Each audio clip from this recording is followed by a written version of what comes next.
Good morning, guys. We're getting ready to do our final flood pour on our table project. That'll be our last one. We've got all of our stuff that we're going to use today out and ready to go. You want to make sure for something like this that you have everything that you need. We wiped down the table twice with the denatured alcohol with a microfiber. You want to make sure to do that. We've got our 2-part epoxy, our mixing whip, our heat gun, and our buckets. We also have gloves. You want to make sure to have all of these things ready and available, otherwise you're going to scramble because it is kind of time sensitive. So we will be back. We're going to get stuff ready to go, and then we'll show you the pour. All right, we're putting the epoxy into the bucket. I like to cut the top off of it. It breaks that tension of trying to squeeze it. As you can see inside, it all runs out. That's kind of the way that I like to get it to pour. It pours a lot better that way. You don't have to cut the whole top off, just put a hole in it and it'll wick down through there. So that's one good way to do this. We'll get the other one dumped in and we'll come back and mix. Oh. All right, we're mixing our 2-part epoxy. You want to make sure that you mix it thoroughly.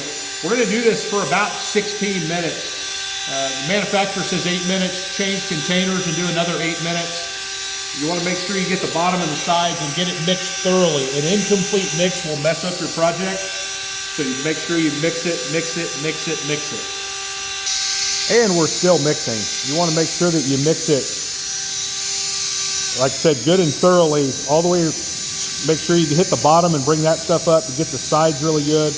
You want to mix it all, so it's going to take us about 16 minutes. You also want to be aware of pets. You can see our little kitten here, Mabel, is sitting up there. You want to be careful with them that you don't get hair in your project. The other point that I have to make is right over here, and I've turned this up. When you pour, 70 degrees is the lowest temperature you want to pour at. 72 is optimal, and warmer is even better, but I can't handle it. I'll sweat all over it. So I went ahead and set the thermostat up to 72, so as we're curing out, we'll be at least 72 degrees. And here's another epoxy project that we did. Our milk can tables. We've got a video of this. If you click subscribe, you can watch all of our videos, but that's a project that we had poured.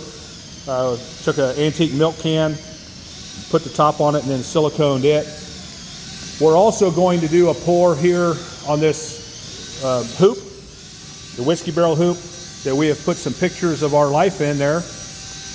And we're going to pour some epoxy over that, and then we will be able to hang that up. So, and she's still mixing away there with her Chiefs logo junk on. So stay tuned here. We'll show you some more. Well, stay tuned. I'm going to hit pause, so it's going to be a brief stop, and we'll get ready for our pour. Click subscribe, follow us. We've got a lot of projects we're going to be working on. We've got a lot of whiskey barrel hoops and whiskey barrels, so a bunch of that coming up, and then some more household projects as well. You can see she is thrilled, still mixing away.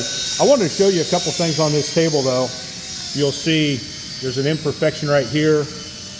This is our biggest project we've done so far. We had a little bit of issue here on this corner, and you can see where we had kind of a bad pour, so we cut this corner out. We had some bubbles. Really important that you follow manufacturer's instructions. We heat gunned it. We didn't catch these 4 bubbles, so we're going to pour over the top of them, and hopefully they'll look pretty good. But again, not a perfect project. This is, you know, we've done 4 or 5 of these projects. This is by far our biggest that we've done. And you want to be sure, and still mixing away over there, you want to be sure that you watch this, is what we have learned. Watch it, keep the heat gun handy so that you can pop those bubbles as they come up. The other issue we ran into was we didn't have this filled underneath, so as you can see there's a groove here. So we've got that hopefully filled now, and it'll fill up and be flush. Hard to see that, but yeah, you can kind of see it there where the epoxy actually ran down through and came out down here on the floor. But the way this table was made, it was hard to seal that, so we're hoping that'll seal up this time. So we'll be pouring here in just a sec. Okay, we're all mixed up. We're gonna pour this, and then we're gonna jump over and pour the table. We're gonna show you this pour. So we're just gonna pour it on in here. And I just wanna get a good covering of it. And we'll spread it out some. That's probably enough.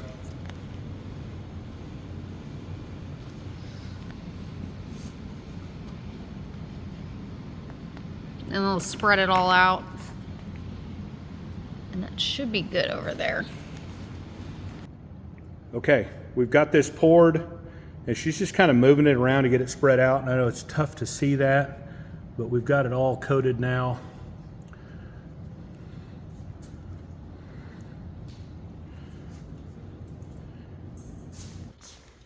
All right, there she is, hard at it, getting it all spread out. So we've got our pour done. We're spread it out, then we'll hit it with the heat gun to get the bubbles out. We wanted to get this edge covered, this edge right here. So as you can see, we've worked that. She's working some over to that edge. You can see she's working quite a bit of it around there. She'll work it off the edge and then make sure that we get that. You can see how nice and glossy that edge board is. And it's still a little uneven right now, but it will self-level. We're just helping it along with those little plastic sheets. You can use plastic putty knife or whatever. We happen to have these plastic sheets. And it's dripping on the floor, so hence the tarp, because we are working, as I said, in our living room, or dining room rather. But you can see the bubbles coming up. At this moment, we're not worried about those. We'll use the heat gun here in a second to get rid of those. Go. Okay, we're knocking bubbles out. It's still running off the side. We think that it's going to self-level out. We'll hit it with some heat, which will help.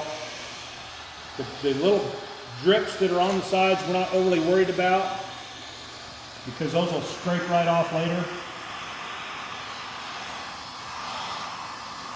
So we'll hit it with heat gun and knock bubbles out. I don't see any more bubbles at the moment. There's a few over here. Come over here.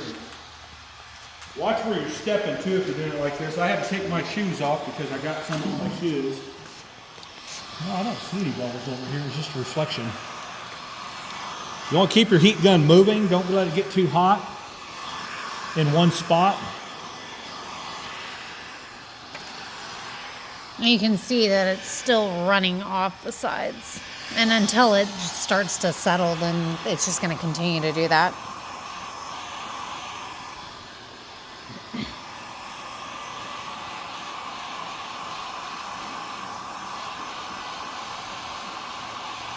Yeah, the heat gun smears it out. Go. All right. We're going to hit this. We're doing two projects at once. We're, what do you say, ambitious. This is our first picture project. So as DIY goes, I wouldn't be afraid of this. It's $18 worth of pictures from Walgreens and a hoop. The hoop, if we messed up, would be salvageable. So, but I think that you don't want to get a lot of heat on this because it might damage the pictures. We Mod Podged them down. Mod Podged them. I was corrected the other day. It's not Mod Podge. It's Mod Podge. And we use the matte. There's glossy too. It doesn't matter what you use. It just depends on the finish. Yep. There's a piece of cardboard underlayment, which I caulked in. You never realize the L in the word caulk until you go to Lowe's and you over-pronunciate it when you ask where the caulk is. So we caulked it in with a little bit of silicone caulk, keep it from leaking through, and then put it on cardboard so it doesn't leak. But you can see that's nice and clear now. That's going to be pretty. Okay, we've moved this for a little more light. She's probably doing the final heat gun on the picture project. Again, that's a whiskey barrel hoop. Bunch of pictures Mod Podged in. Cardboard backing. Cardboard backing. Looks really good. She's just knocking the last final few bubbles out. We'll check it again here in 15-20 minutes. You only got a little bit of time to work with this stuff. I have found that with the heat gun, you got about 30 minutes. I'm going to pan over here to our table project. You can see how good that's looking. It's looking super good. There's a little spot down there at that end. We still need to hit a little with the heat gun. You can see in the picture, but it's going to look really good. All right, there we go. This is pretty much done. Just time to let it sit. So it's ready to go. And then the table, you can see, looks really good. We've heat gunned it. We've worked it for about 30 minutes, so we're about done with being able to work it.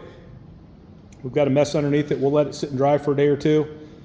This stuff dries pretty quick, this tabletop, so we might be able to get it cleaned up a little bit tonight, as long as we can keep her off it. She is very curious about what's going on. Hopefully she jumps up on her windowsill. But looks really good. We're happy with it. So subscribe, follow us, and we'll be doing some more projects that you can watch. Have a great day. Go Cowboys.